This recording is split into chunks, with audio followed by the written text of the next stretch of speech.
We then found a video.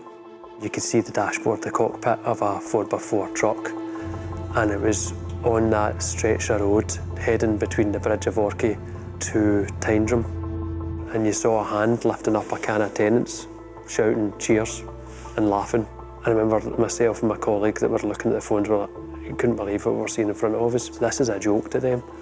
Quite sickening, to be honest with you. There was also text messages and social media comments that tended to suggest other people knew more about the circumstances than they were telling us. One person said, "I think about this all the time. I'm relatively local and we've known who did it for ages.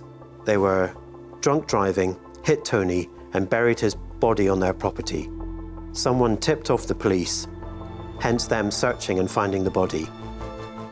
So that suggests that there was a lot of local knowledge. Whilst all of this was ongoing, the relationship between Caroline and Sandy continued. I think Caroline thought that she had to try and get more evidence for us. As part of that, she would re-engage with Sandy. She was so involved with wanting to help.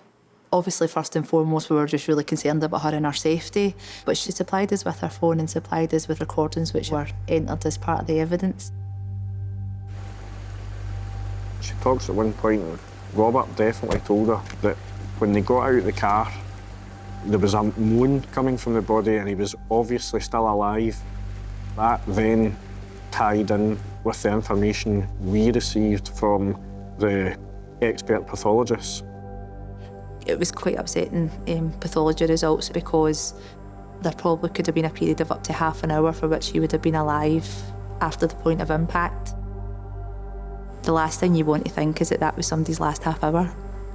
He would have known he was dying, and he would have known he was in the middle of nowhere, and he would have known there wasn't help coming, and that's really sad.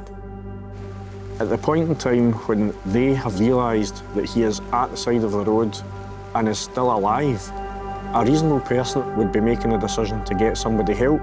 See if you'd have just phoned 999 and held his hand and told him it was going to be okay in that last half hour, well, that's what most people would do. Tony may have died anyway, but they had decided he was definitely going to die, and this was crucial in determining what charges would be relevant.